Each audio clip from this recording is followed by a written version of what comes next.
Welcome back, everyone. It's December 1st, 2020.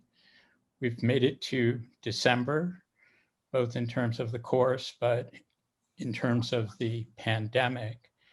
I have to say, as I was reflecting on this final week of the course, I don't think even in September, I would have expected how dire and grim this time would be in relationship to the pandemic, with numbers doubling, with hospitalizations getting to close to 100,000 and certainly will surpass that.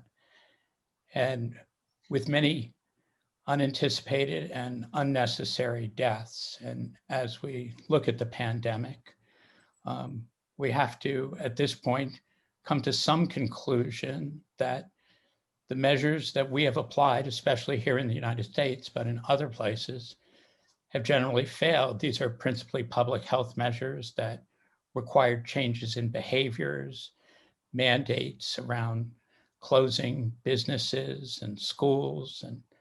And right now, the pandemic seems very much out of control.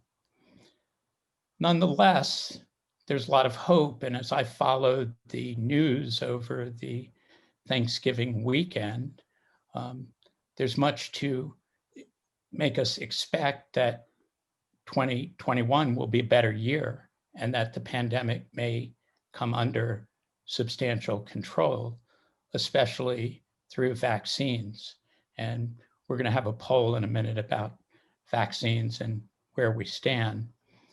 I guess I just wanted to say that I think we've all reached a point where we know people, or we care about people, or people in our families, and some of us have become sick, and many have been lost. And there's a need, I think, to acknowledge that as we've studied this, we've also experienced it.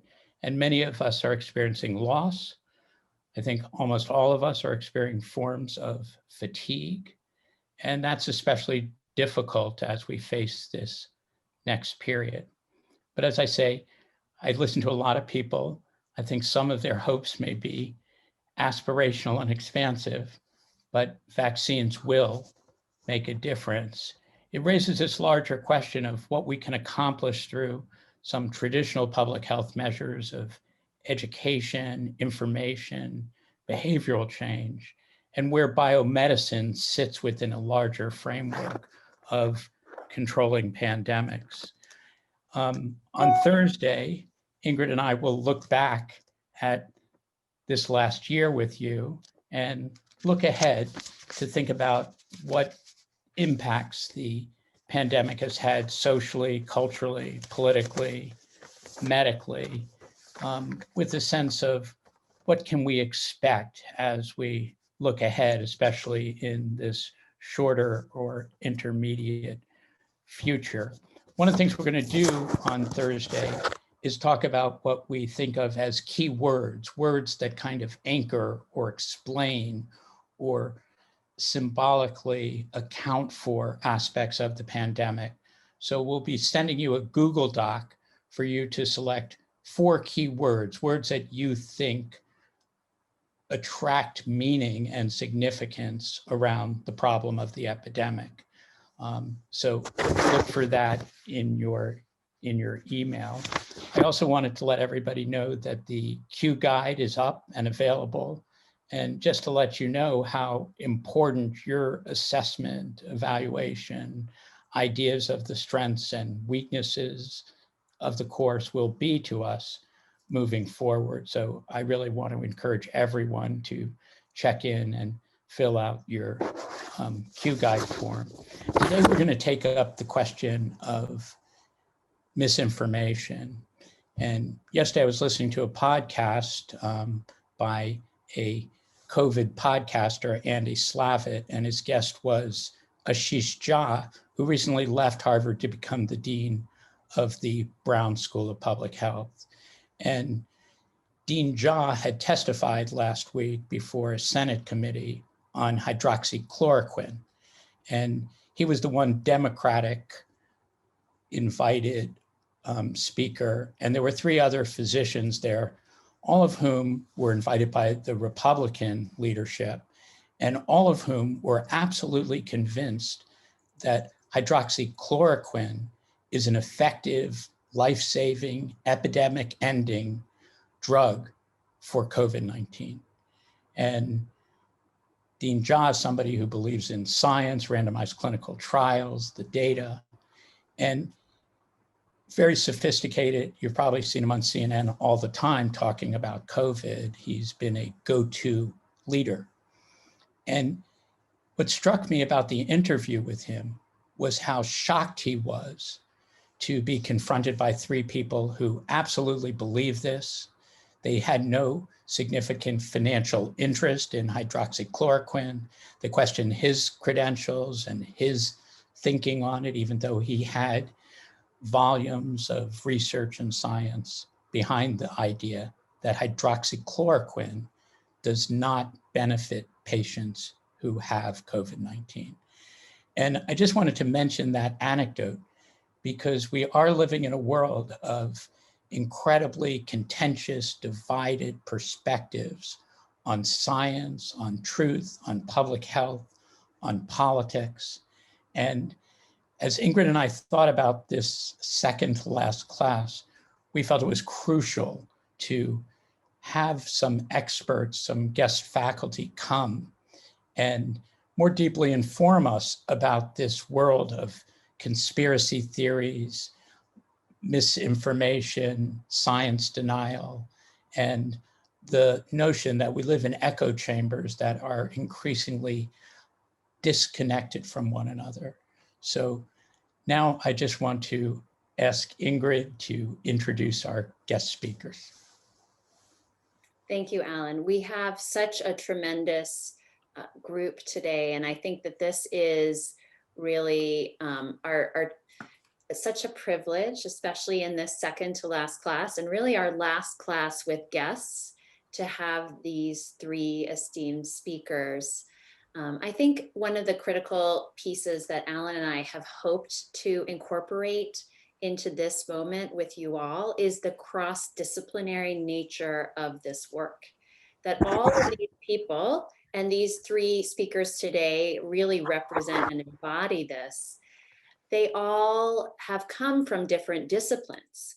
They work on areas that are distinct from one another, and yet this topic of misinformation has been consistently critical to conversations that they've been part of, scholarly work that they're leading, and now particularly in the context of COVID, I think it's really, it speaks to the unifying nature of this moment. And I hope that we have been able to share that with you across our class this semester. So let me introduce these three wonderful speakers for you all. Our first speaker today is Dr. Joan Donovan. She is the research director of the Shorenstein Center on Media, Politics, and Public Policy. And she's really a leader in the field of examining internet and technology, as well as online media manipulation and disinformation campaigns. And she has spoken extensively about the impact of misinformation and has even testified as of, I believe, October in front of the House on this topic. And so she's really a leader. She's been working in this space for a long time, but obviously this moment with COVID has really accelerated this scholarship, and I think in some ways has brought a lot of other people on board with her now in terms of really focusing our attention here. So we're really excited to hear from her today, particularly on these topics and her recent testimony. Our second speaker today is Professor Yochai Benkler. He is the Berkman Professor of Entrepreneurial Legal Studies at Harvard Law School and faculty co-director of the Berkman Klein Center for Internet and Society at Harvard. And really, since the early 1990s, he's played a role in characterizing information, communication, and collaboration and innovation in this space. And I think in this particular moment, he's really been a leader and has a working paper out, I believe it's still a working paper, on how President Donald Trump has harnessed really what we would consider traditional mass media as the primary vector for disinformation, particularly in the context of what has recently occurred with this election. And so we're really excited to hear from him today about some of these other larger factors that have been at play, particularly within the context of the legal system, and how it will help inform what we think about disinformation, particularly in the media ecosystem. So we're thrilled to get to hear from him today. And then our third wonderful speaker is Dr. K. Viswanathan, who is the Lee Kum Kee Professor of Health Communications in the Department of Social and Behavioral Sciences at the Chan School for Public Health and in the McGraw-Patterson Center for Population Sciences at the Farber. And his area of expertise is in the communication sector, particularly drawing from literature in the communication sciences, social epidemiology, and social and health behavior sciences. And really the translation of knowledge to mass audiences. And he has spoken in multiple forums on the impact of social media, particularly in this moment in terms of dissemination of misinformation. And his lab, if you go online, you can see it there, created the COVID-19 dashboard, which is really focused on promoting credible COVID-19 related information that's easy to access. And I know as a physician myself, a lot of people have asked me, where can I go to get the right information? And I think a dashboard like this is really critical in helping distill down the channels of information for people to access. So we're thrilled to get to hear from him today. So on that note, I will hand it over to our first speaker today, Dr. Donovan. Thank you so much for joining us. Thank you. It's really an amazing feat to see this class having come together, and we aim to please here. So I'm just going to kind of give you a deluge of information, and then we can sort it out through Q&A. I have been working in medical sociology for over a decade. But most people know me for the kind of research that I've been doing related to online communities, especially communities of extremists and fringe groups who really try to hide basically who they are or what their intentions are in order to spread their political platform or propaganda. And so in looking at my cross interests now, which is medical sociology and media manipulation, I'm really drawn into how do we understand this moment, given that there's all these different ways that people are going to try to trick you into believing certain things about the COVID, about the pandemic, about sort of geopolitical relations, as well as domestic issues. And this is all happening in real time as we're trying to navigate an election and as well as the census. The census also happened this year. And so there's a lot of misinformation out there that seems to cross over.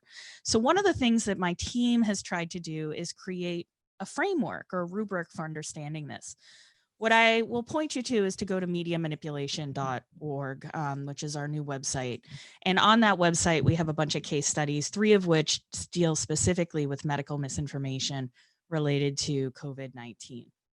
And on this website, what we've really tried to do is bring together a theory methods package for how you would understand media manipulation in this moment, where we really try to track 5 essential points of action, which is where does the campaign begin? How does it move across the web and platforms and media and the news? Then we look at who responds, because most media manipulation campaigns don't really take hold of the public imagination unless someone important responds to it. In particular, someone like a politician or a journalist, or even now public health professionals. And so, yeah, if you click on methods, it'll show you this cool chart. If you scroll down a little bit, this is our life cycle. And so then we look at the mitigation by different platform companies. Like, what are they actually doing? Right? Are they taking down content? Are they removing users? Are they labeling things? We've seen an immense amount of labeling happening. And then we're looking at how do media manipulators actually adjust to the situation. So in the context of COVID, when we're mapping this life cycle, what we're trying to understand is essentially what kinds of narratives about vaccines are taking hold in public discussion, who is driving them, are they hiding who they are, or are they hiding what their intents are? How are they trading up the chain or moving into more public conversation by getting picked up by the news or getting picked up by a journalist who's just trying to get, a story out there? And so one of the research reports that we did, and I'll link it in the chat, is one about COVID misinformation, specifically targeting Black communities. And we released this earlier this summer.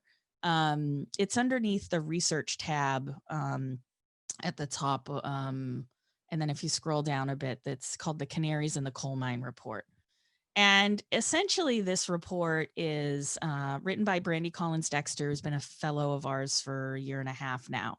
And the idea is pretty simple, which is we tried to isolate 4 major myths about COVID-19 online. So what we found is that there were 4 major misconceptions that were circulating at a very high volume, which is important to understand because what we're dealing with is misinformation at scale. Of course, communities for a very long time have had issues related to rumors and reputational politics about certain health agencies. What we're trying to look at is really what is new about what's happening online. So rampant rumors about Black people not being able to die from COVID-19 or that they were somehow immune, that the virus was man-made for the purposes of population control. These were being circulated by very well-known Black influencers. The idea that the virus could be contained through the use of herbal remedies.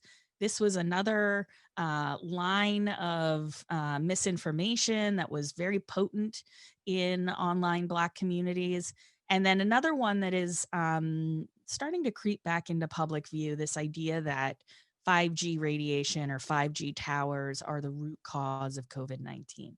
And what's important about understanding these individual case studies from our point of view as researchers is essentially that when you have this combination of unchecked influencers, unmoderated conspiracy, and unregulated information markets, that is like herbal remedies being something that you can advertise as a cure for COVID-19.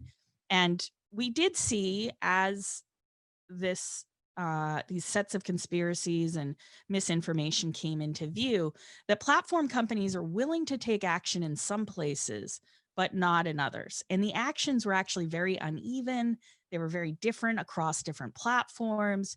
Facebook would label things, Twitter would take them down, YouTube might label something or not.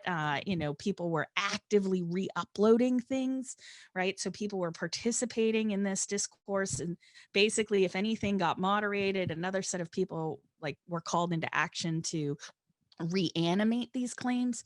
But the last point I want to make about all of this is that it's not just that there's going to be rumors and that they're going to circulate, that we're dealing with a problem of unmanageable scale.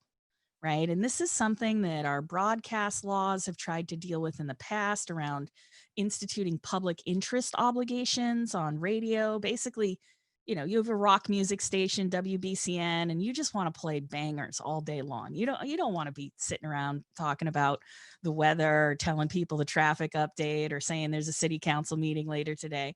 But those are public interest obligations, and every radio station has to do them at some point during their broadcasts. And so we have to think about, well, what is the solution to this kind of scale problem where small rumors or misinformation that is harmful, but maybe isn't going to reach that many people? How do we deal with it now that basically social media companies have introduced this new kind of broadcast that allows you to reach so many people at once? And we're talking millions and millions of people being reached by these kinds of narratives. And many of you have probably been exposed to them at some point and didn't realize it, or didn't realize that you were, one of the many that were being exposed to it. And so the last thing I'll say is that I did write about the hydroxychloroquine narrative, especially for Nature very early on in the pandemic. And I'll also post that in the chat, which is to say that this is going to be an ongoing problem until we deal with it as a design issue. Which means that we're not just dealing with changing people's attitudes or injecting truth or knowledge, but we actually have to think about, well, what are the fundamental issues that social media introduces around broadcast, and take issue with them. And I think my 8 minutes are up. I might be at 10 minutes now. So thank you. Thank you so much, Dr. Donovan. I think you raise a lot of really critical issues, but a few things that really popped out to me here is the idea of misinformation at scale, that we have entered a new world order. And I think particularly in the context that we are in right now, as vaccines are getting emergency use authorization. And in fact, today there's a special panel convening at the CDC to talk very clearly about outlining who should be first in terms of getting these vaccines. We cannot underestimate the impact that misinformation may have on this vaccine rollout. And particularly your point you made about targeting specific communities who are also at very high risk for COVID, and the dangers that that inflicts upon these communities. And so I think there's a lot to unpack here, but a really important and critical start to our conversation. And thank you for sharing those links. I will next pass it along to Professor Benkler. Okay, so this work builds on 5 years of large-scale data analysis of millions of stories published online, tweets, and Facebook shares since 2015 on the American media ecosystem. Initially, we studied the 2016 election using network analysis, text analysis, and qualitative, data-guided qualitative analysis to understand the dynamics of communication around American politics. The critical stable finding is that the right-wing media is consistently an insular media ecosystem that links to itself, that is tweeted by the same people, that is Facebook shared by the same public Facebook pages, whereas everything from historically center-right publications like the Wall Street Journal to left publication like HuffPo or Mother Jones are part of a distinctive single media ecosystem. It's not the right versus the left, but the right versus the rest. When we look at 2019, we see the same structure of asymmetric polarization still here, with mainstream media actually more important in the rest of the media ecosystem. And this becomes even clearer in the context of Twitter, which represents a supply side model. We see a highly separated right wing and the rest of the media ecosystem put together. Critically, when we do the same analysis for sharing of COVID-related stories, not politics-related stories, we see exactly the same structure. Here, the colors are based on 2019 political orientation, political mix of audience of the sites. And still you see the distinct right-wing system as opposed to an alternative mainstream model. So we're seeing a politically inflected information system even on COVID. Specifically here, I'll talk about the structure of communication on the single most important piece of disinformation in the 2020 election, which is mail-in voter fraud. We see it now clearly because that's the primary assertion about trying to undermine or overturn the election. Critically, what we see here is that Trump, when we created a synthetic Trump Twitter as though he were a media source, plays an absolutely central source in the media ecosystem, both in terms of the amount of attention, the number of times he is linked to, and in the fact that he is well integrated into the mainstream and becomes a major source of news.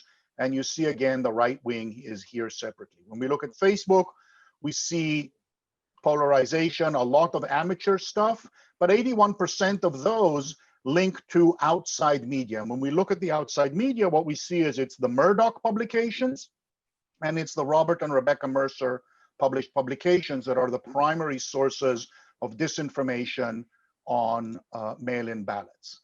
When we look at the peaks of coverage, whether measured by open web stories, by tweets, or by Facebook posts, we then are able to go into every peak and say what instigated the peak, what drove it. And what we see is that Donald Trump uses phone interviews on Fox News, the daily COVID-19 press briefing, and his Twitter account. But his Twitter account isn't a social media campaign. It's essentially like a press release. It is covered directly by television stations, by radio, by mainstream media, because he's the president, because it's outrageous. It's a combination of covering the president because he's the president and covering outrageous statements because they are of the form of man bites dog. And so he harnesses traditional media to disseminate what he does by using an elite-driven mass media-centered strategy. And this is not the tweets of a madman. This is a consistent part of a campaign that is usually backed up by organs of the GOP, the RNC, or various other suborgans, by his campaign staff, and by other political and media elites on the right. So if we imagine that the standard story of infodemic is social media dominates, social media producers tell us stories that are crazy about hydroxychloroquine, about herbal remedies, etc. Social media consumers believe them, and that feeds a structure. One alternative is that mass media producers look at social media producers and the nonsense comes from social media, influences mass media and goes to the side. Social media leads and mass media follows. But in fact, what we're seeing here in American politics is that political and media elites are leading directly through mass media producers. And in the context of the 2020 election, and we found the same thing for 2016 election and throughout the last 5 years, social media follows and is secondary rather than central. And many of the claims about Russians, about trolls, etc., depend on a mistaken view of where the origin of the most important disinformation that covers at scale, at population scale people. When you look at Pew surveys about who is getting their news, their primary source of news of political and election news, only 18% are social media. Network TV, local TV, websites and news apps, cable TV. Mass media continues to be critically important. So now, after the election, we're seeing a tension between Murdoch-owned outlets during the daytime are trying to stabilize. We're seeing the nighttime stories having elite GOP leaders saying the election was stolen on Hannity, the most popular news shows. And we're beginning to see pressure from Newsmax, OAN, and Trump TV potential as a source of pressure on Fox News to remain loyal to the story. Now, we didn't plan on talking hydroxychloroquine, but there it is. I have it there anyway. What's interesting is that in the entire first 2 months, all references to hydroxychloroquine were health-related and can be explained by specific papers or announcements by companies. Here, however, something quite different happens. What happens when we look here is a transition point around March 9th. The stock market crashes on March 9th and the political fallout becomes salient.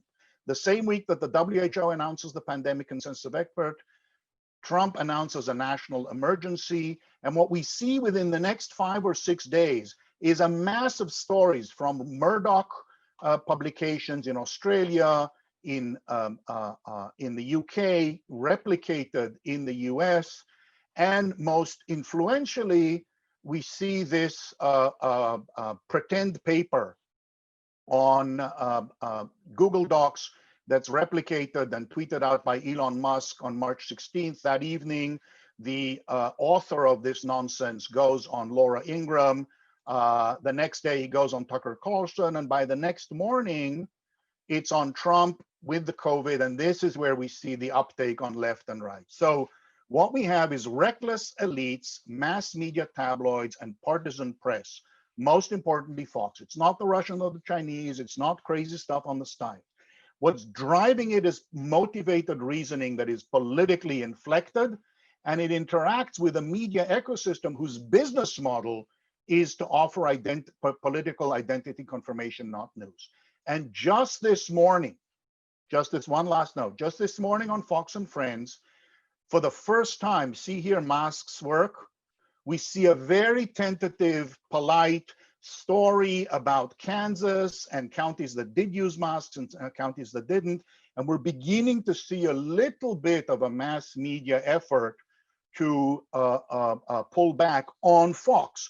But they're subject to extremely powerful competitive pressures from Newsmax and OAN and the potential of Trump TV. So we're not talking about bad people necessarily. We're talking about a critically stable, for the last 35 or 40 years, market dynamic that serves identity confirmation. That creates the susceptibility to disinformation, and that's the primary vector of transmission of the most important beliefs about social distancing, about masks, about HCQ. Thanks.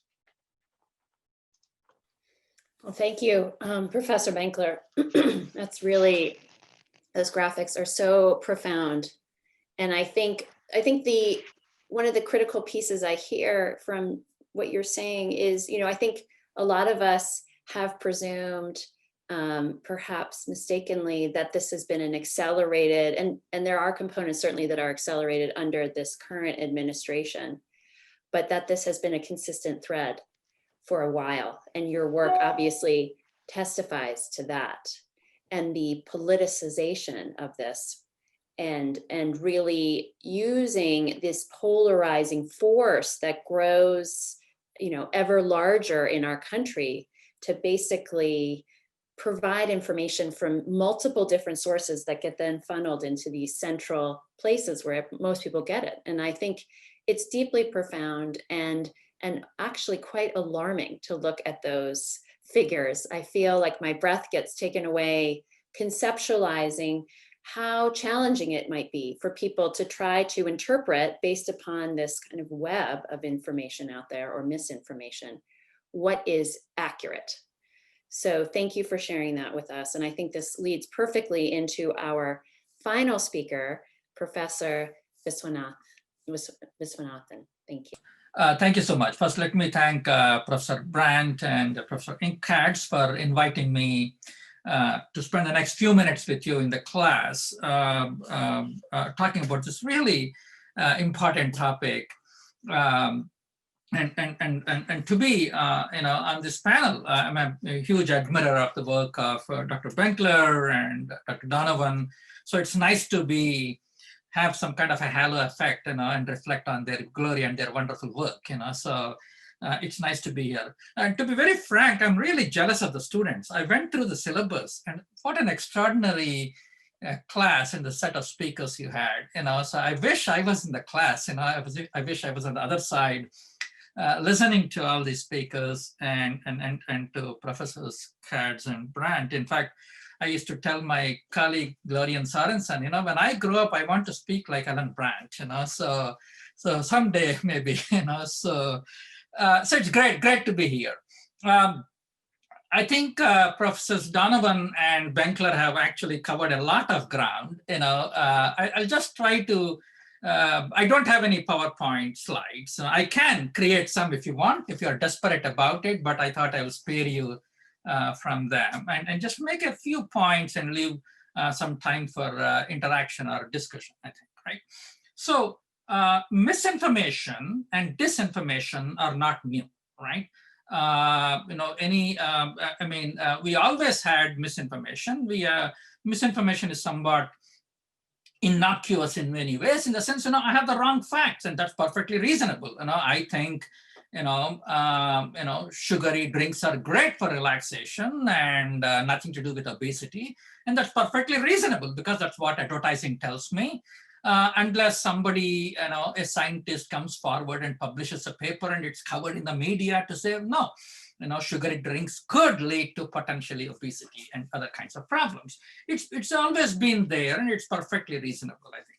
And disinformation itself, again, is not very new. I mean, we have always had propaganda as a way of providing, manipulating information, particularly the pre-existing cognitive schema of people, and use those pre-existing cognitive schema to really, mislead the public in a very deliberate way. Again, that's nothing new. So what is new here? I think particularly in the context of COVID-19, I think is this notion of the way it is happening at scale. That's what Dr. Donovan was talking about, right? So because of social media, you have whatever that is happening in some obscure corner of the internet becomes magnified, and that's what is worrying us, right? So in that context, so there is if you look at the data, about 50% of the global population, right, roughly between 3.5 billion people or so, and the numbers vary a little bit here and there, are on social media, right? So, and that's the reason we are all worried about it, and we are thinking about it, right? It is a particular challenge for science and how science is covered in social media. Now, science, as most of us know, takes months, years, if not decades to develop, right? We build knowledge cumulatively over time, where we have an inbuilt falsification process. So we publish a paper, and somebody else publishes a paper 3 months down the road, 3 years down the road, to say that the findings are wrong. There's a different set of findings, right? So at one time we thought eggs are bad. We should not eat eggs because of the cholesterol problems. And now we are saying, no, well, the science is not very clear. It could be fine, right? So that is perfectly fine. That is the way science works. But in the context of COVID-19, just think about it. Everything is happening in a very compressed timeline, right? And everything is happening in a very public setting. And that's what is creating problems, because it is very quotidian, normal, to have scientific findings being contradicted, but never in this kind of a public context, in such of a compressed timeline context, right? So a paper is published last week, and the findings can be disproved or falsified this week. And that is what is creating problems. From a social media perspective, from a science development perspective, knowledge is cumulative.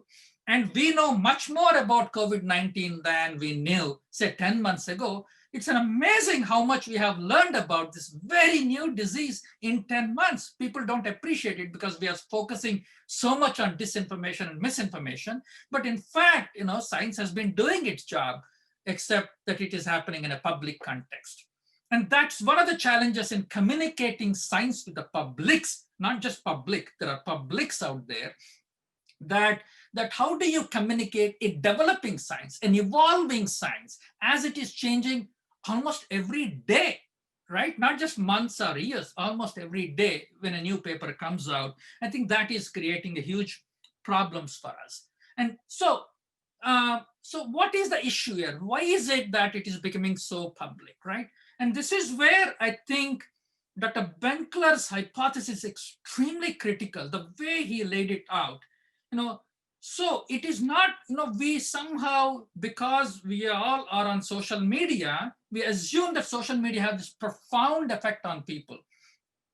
As I said somewhere, this is like the proverbial, pony and the horse manure story, right?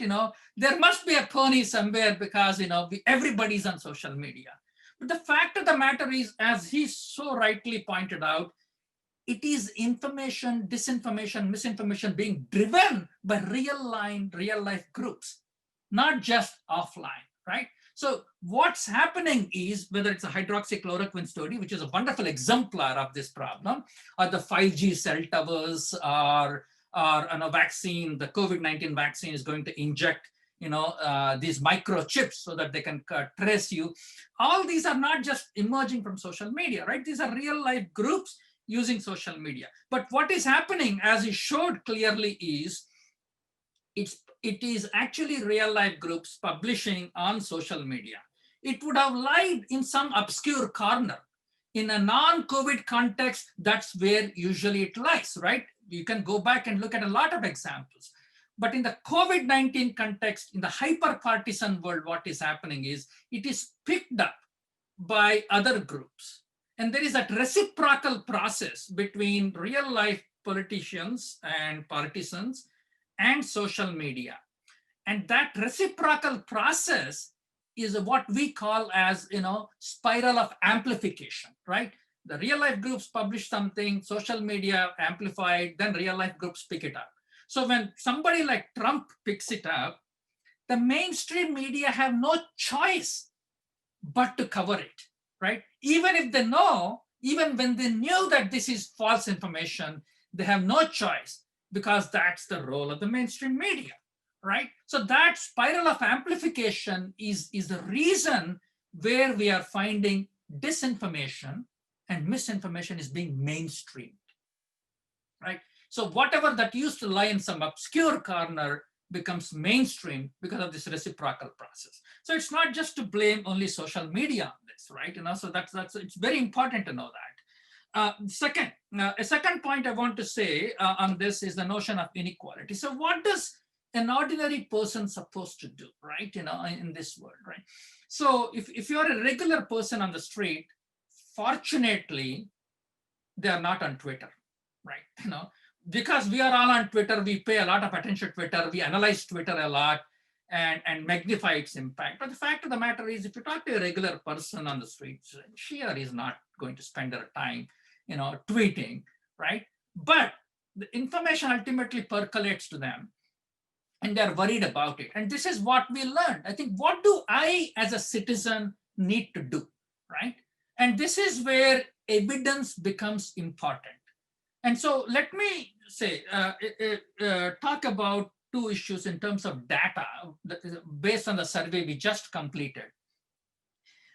While 50% of the population, roughly in theory, are on social media, there is also good news.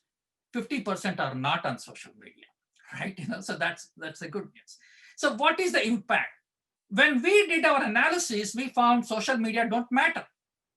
About 35 to 40% of the people in our survey said they would not take the vaccine if it's available, right?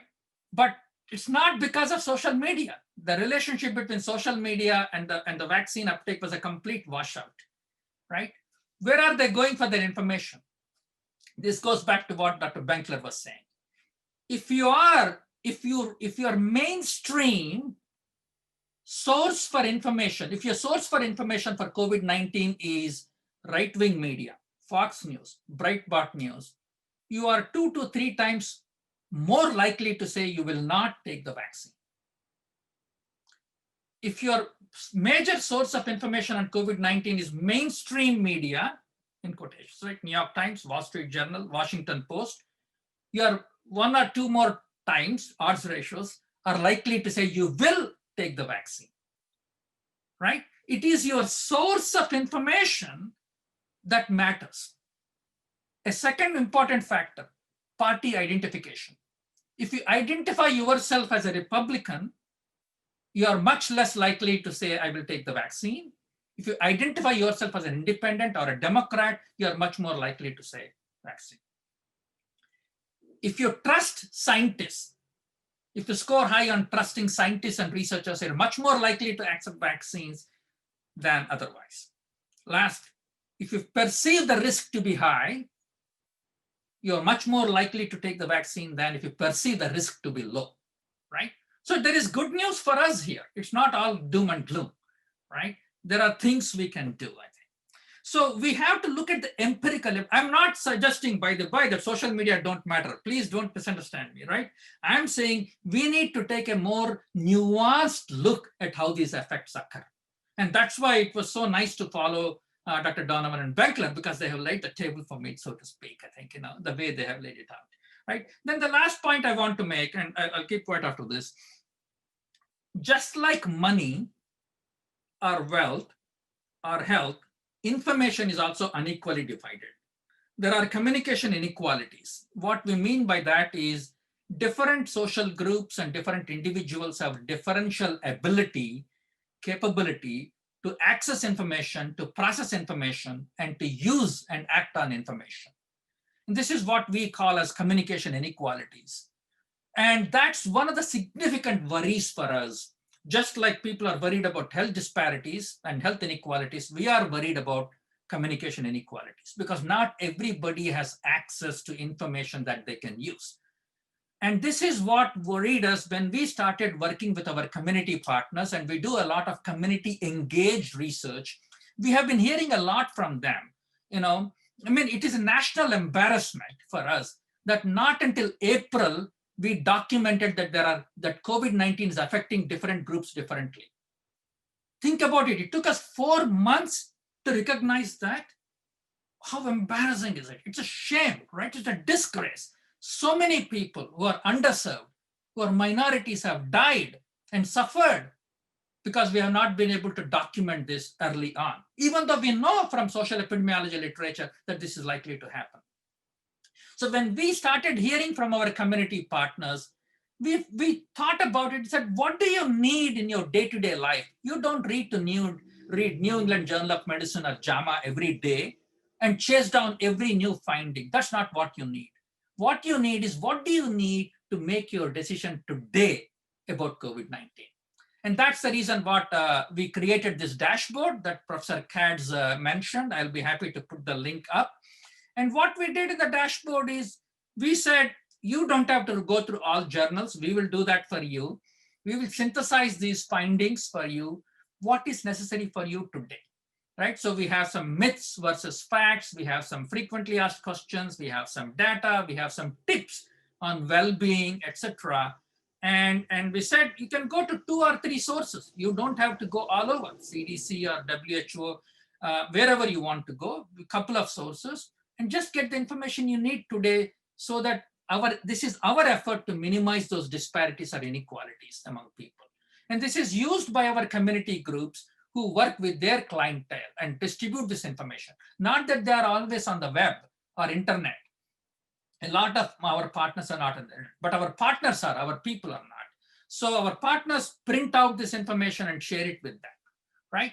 And what it does is, and we change this information, we update it frequently. And we have now this information in English, obviously, Spanish, Portuguese, because we have a lot of immigrants, in Hindi. And because I think, it's very critical to reach out to these groups with this kind of information. And hopefully it's an effort to bridge these gaps, I think, So what I want to say is, I think, we need to go by evidence. What is the evidence we have? And use that evidence, in a way to really transcend this miasma of misinformation and disinformation out there. All hope is not lost. I think, as I said, there are ways we can do things. There are things we can do. What we should not do is blame or put the responsibility on individuals and say, thou shalt not forward a false message. I think that is unfair to the individuals. If we really want to make some decisions, it's the platform's responsibility. They have the computational resources. They have other resources. It is their job to do that. Don't let us blame individuals. We are blaming the victims if we put the responsibility on individuals, because it's very difficult. It's just, people are finger happy. So let me stop here and just open it up for questions. Thank you again for the opportunity. Thank you so much. These were really 3 remarkable presentations. They fit together better than Ingrid and I could have imagined. I guess maybe I'll start with a question for all 3 of you, if that's okay, and then we'll get some excuse me, then we'll get some students up to ask you as well. But there seems to be, one of the premises of the course is that pandemics will reveal social, political, scientific phenomena, inequalities in particular, fault lines of society. And it seems to me in many ways we could conclude that the pandemic has opened up a window on a communications and knowledge system that is severely flawed, problematic, and threatening, perhaps we could say really threatening to democracy. And so there are strategies kind of within COVID-19. How are we going to effectively communicate rational, scientific, evidence-based information? But all three of your presentations really raise a much larger question about the future of being able to deal with pandemics, the future of, social policies that reduce inequalities, as well as the sort of stability of our polity writ large. So I'm wondering, as you're looking at this, and one of the ways I think about it is that the pandemic has opened up to me sort of how highly disastrous this communications and information system is. What are the sort of steps back? Like, is this one of those instances where we can really use these observations now to begin to think about effective scientific literacy, regulation of certain types of social media? Is the answer in terms of more intensive regulation, or is the answer in some ways in terms of community-based information? So I'm wondering, in terms of, we've talked a lot about mitigating COVID-19, but if you were going to mitigate this information ecosystem that is so highly problematic and so potentially harmful, how would we begin to address that? I have a few ideas. When Professor Viswanath was talking, I was thinking about Eleanor Ostrom's work on the ways in which we govern our information commons, right? The idea that we have to govern the commons a little bit differently now, given that Silicon Valley companies have taken up so much of the space in terms of deciding, however reluctantly, what kinds of information is going to be seen by the public based on the ways in which they structure their algorithms and their, recommendation systems. And so social media, as Professor Benkler's work points out, is a piece of the problem. But really what we're dealing with is a kind of power that is very familiar, which is political elites, when left unchecked, and don't have to follow the kind of gatekeepers maybe that they had to follow in the past with issuing a press release, and then that press release gets taken up by the press. Social media has introduced this kind of circumvention that we hadn't really seen politicians utilize in the way that they did most recently. And so when we talk about like information governance, though, lots of people, our own politicians and elected representatives, are going to step back and say, nope, we're not going to touch that. We don't deal in information. We govern, and this is some of the things that I've heard in being in conversation with congressional representatives, is they don't want to touch Section 230. They don't want to touch social media or the internet in terms of information governance. But I think there's two things that need to happen if we're going to get where we need to be, which is none of these systems were designed, especially social media, to deliver any kind of knowledge or truth, right? What you have is a system that Ethan Zuckerman years ago basically told us was really about cat pictures. And if people were comfortable sharing pictures of their house and their cats, then some limited political activity could play out there. But for the most part, it's not set up to raise critical knowledge to the forefront. Critical is in the kind of knowledge that we need in order to assess our risks in our daily lives. And then when you add in the politicization of certain elements of science and medicine, particularly a kind of miracle cure that's always been here, right? Something that we've been through, and if we could just get everybody hydroxychloroquine, that the harm would be lessened. And, you know, Ashish Jha found this out very clearly, what the uses of Congress can be when you can assemble people who are going to kind of make that argument, because their political end is what they're hiding, which is that they just want the economy to get revved back up in order to, you know, placate the constituents, you know. And one of the issues, I think, is that the governance of people is really hard, because once you start doing that kind of governance, like saying, you know, you can't carry on with your daily routine, you're no longer a politician in that sense. Like, people hate you. Like, I hate this, right? It's, you know, but at the same time, we have to manage it. But I think the role of information is critical here, because we don't have a system to deliver what I think are the 4 key elements here, which is timely, local, relevant, and accurate information. And social media is not designed for that. And so if we are going to reverse engineer or redesign for it, I've made the argument in an MIT Tech Review piece that we might need to rethink targeted advertising and say, you've built out these algorithms for targeted advertising. Now, how do we deliver public health messaging using them for free?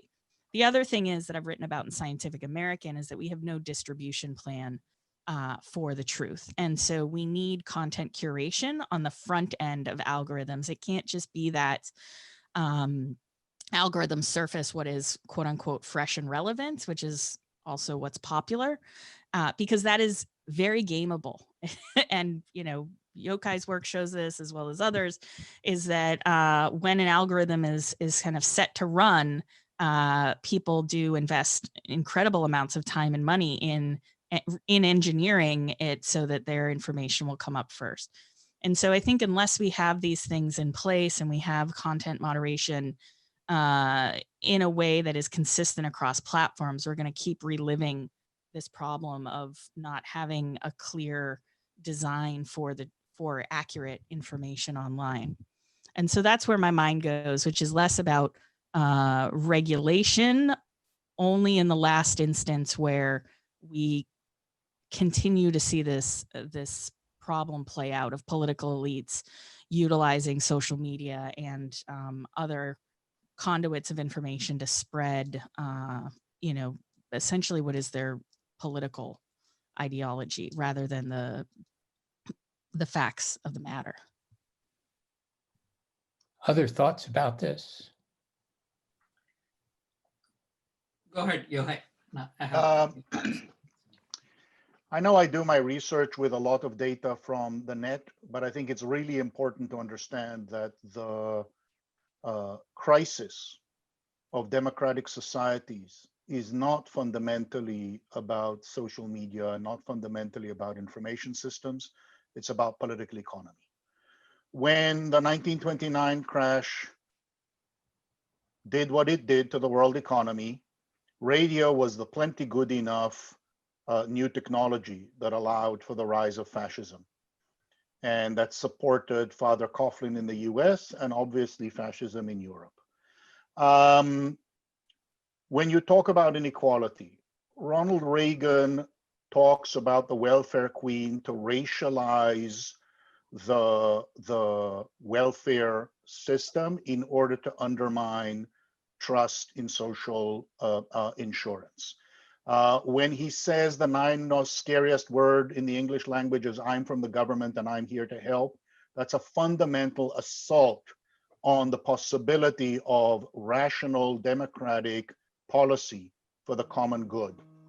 When